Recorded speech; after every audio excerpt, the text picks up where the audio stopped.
পহেলগামে জিহাদিদের হাতে জানে শেষ হয়ে যান নিরীহ পর্যটকেরা, যার জবাবে হিসেবে অপারেশন সিন্দুর চালায় ভারত। পহেলগামে হামলা চালান জিহাদিদের মধ্যে ৩ জনকে অপারেশন মহাদেবের মধ্যে দিয়ে খতম করা হয়েছে। তবে এরই মাঝে তৃণমূল বিধায়ক সাবিত্রী মিত্রের বক্তব্যকে ঘিরে তোলপাড় পড়ে গিয়েছে। একটি সভায় বক্তব্য রাখার সময় সাবিত্রী বলেন, আমার যতটা জানা আছে জিহাদিরা মেরেছে বলে বলা হচ্ছে। জিহাদিরা কোনোদিন ট্যুরিজমকে মারে না, জিহাদিরা সবসময় ট্যুরিজমকে রেসপেক্ট জানায়। এখানেই শেষ নয়, সাবিত্রী আরও বলেন, ধর্ম শিক্ষা কোথায় আছে হিন্দুদের? কোনো ক্লাস বা কোনো পাঠ আছে যে কিভাবে সনাতন ধর্মকে আমরা জানব? আরবি শিক্ষা দিয়ে কোরআন শরীফ পাঠ করানো হয়, কিন্তু আমাদের হিন্দু ধর্মের কোনো জায়গাতে এটা নেই। ফলে আমরা বোকা হিন্দু সবাই না হলেও কিছুটা হতে পারি। কি বলছেন তিনি, শুনুন। যে পুলওয়ামা কাণ্ডে যখন রক্তাক্ত অবস্থায় গুলি করে মারা পড়ল, যে ফোর্সরাও বলল তাদেরকেও বাঁচাতে কেউ আসেনি, এবং যে মহিলার হাজবেন্ড মারা গেল তাদেরও বাঁচাতে কেউ আসেনি। ওখানে কোনো ফোর্স যায়নি, তাদেরকে রেস্কিউ করেনি, তাদের পাশে দাঁড়ায়নি। আর এর পিছনে কারণ কি? আপনারা, আমার যতটা জানা আছে, জঙ্গিরা মেরেছে বলে বলা হচ্ছে।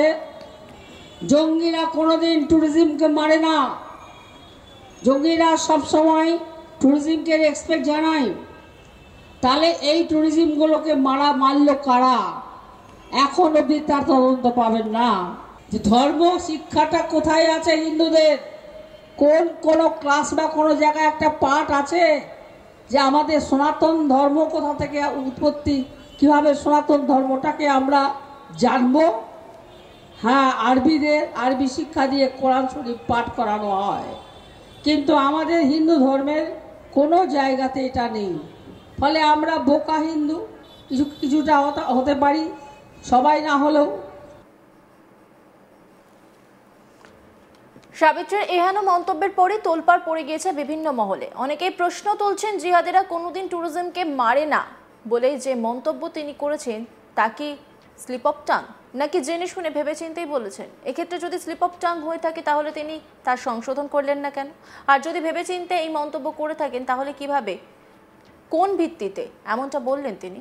উল্লেখ্য, সামনের বছর রাজ্য বিধানসভা নির্বাচন, সেক্ষেত্রে তার আগে বিশেষ কোনো উদ্দেশ্য বা সমীকরণ মাথায় রেখে তিনি এমন মন্তব্য করেননি তো? পর্যবেক্ষক মহলের একাংশে উঠছে সেই প্রশ্ন। শুনে নেওয়া যাক নিজের বক্তব্যের প্রেক্ষিতে সংবাদ মাধ্যমের প্রশ্নের উত্তরে কি বললেন সাবিত্রী মিত্র। পাগলের পাগল হয়ে গেছে, কারণ হচ্ছে বক্তৃতার লাইন ঠিক নাই, কি করবে কিছু বিজেপি পাত্তা দেয় না। বলা যায় ও বিজেপির সঙ্গে বিজেপির 3টা ভাগ রাজ্যে। আরেকটা ব্যাপার আপনি বললেন যে আমাদের হিন্দুদের বললে হিন্দুদের একাংশ আমরা বোকা। হ্যাঁ, কেন বললেন এটা?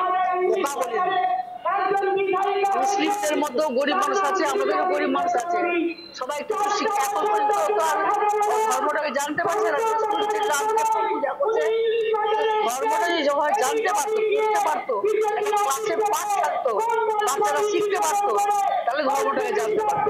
এটা করা উচিত ছিল, এটা দিয়ে এমন বলা। এদিকে সাবিত্রী এহেন মন্তব্যের প্রেক্ষিতে তৃণমূলের সমালোচনায় নেমেছে বিজেপি।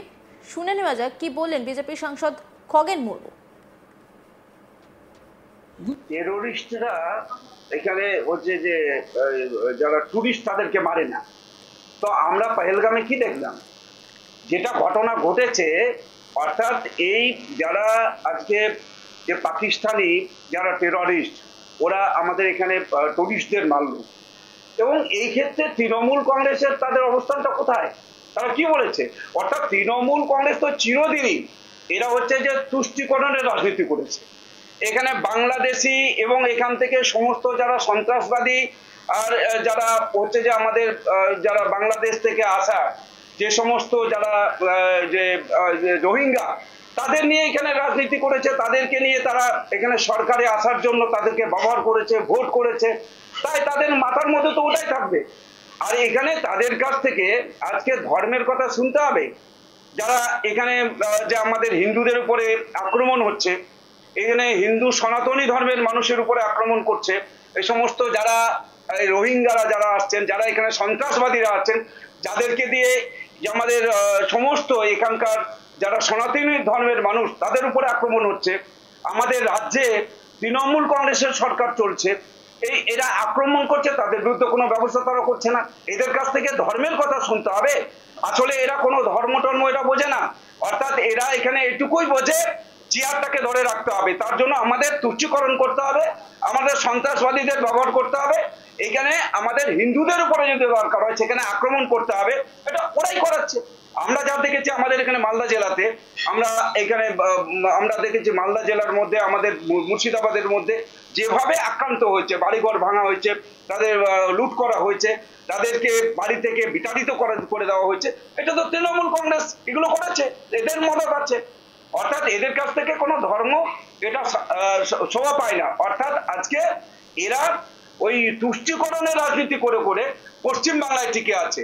তা আমরা এখানে এটা জানি যে হিন্দু ধর্ম যেটা হচ্ছে আমাদের সনাতনী ধর্ম, এটা সবচাইতে প্রাচীনতম ধর্ম। তাই এই ধর্মের উপরে আঘাত যারা করছে, এটা হচ্ছে যে আজকে তৃণমূল কংগ্রেস এখানে সমস্ত সন্ত্রাসবাদীদের ব্যবহার করে, রোহিঙ্গাদের ব্যবহার করে তারা এই হিন্দুদের উপরে আক্রমণ করছে। এর বিরুদ্ধে মানুষ রুখে দাঁড়াবেন। 2026-এ এখানে জবাব দেবেন মানুষ। পশ্চিম বাংলার সারা দেশের সঙ্গে মানুষ, আজকে পশ্চিম বাংলার মানুষ ঐক্যবদ্ধ হয়েছেন, শুধু সময়ের অপেক্ষা। অপারেশন সিন্দুরের সঙ্গে যুক্ত সেনাদের সম্মান জানাতে গিয়ে পিওকে বা পাক অধিকৃত কাশ্মীরকে আজাদ কাশ্মীর বলে বসেছেন তৃণমূল সাংসদ কল্যাণ ব্যানার্জিও।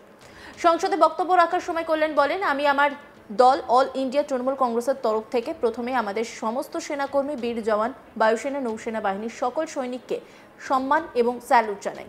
7 মে থেকে 10 মে পাকিস্তান শাসিত আজাদ কাশ্মীরের পাকিস্তান জঙ্গি গোষ্ঠী জৈশ-ই মোহাম্মদ ও লস্কর-ই তৈবার সন্ত্রাসবাদ পরিকাঠামো ও অঞ্চলগুলিকে ধ্বংস করার জন্য ভারতবর্ষের তরফে অপারেশন সিন্দুরের নামে যে ক্ষেপণাস্ত্র হামলা হয়েছিল তাতে শহীদ হওয়া সমস্ত বিএসএফ, সিআইএসএফ এবং সমস্ত সৈনিক যারা যুদ্ধের সঙ্গে জড়িত ছিলেন তাদেরকে আমাদের অনেক অনেক সম্মান ও নমন জানাই।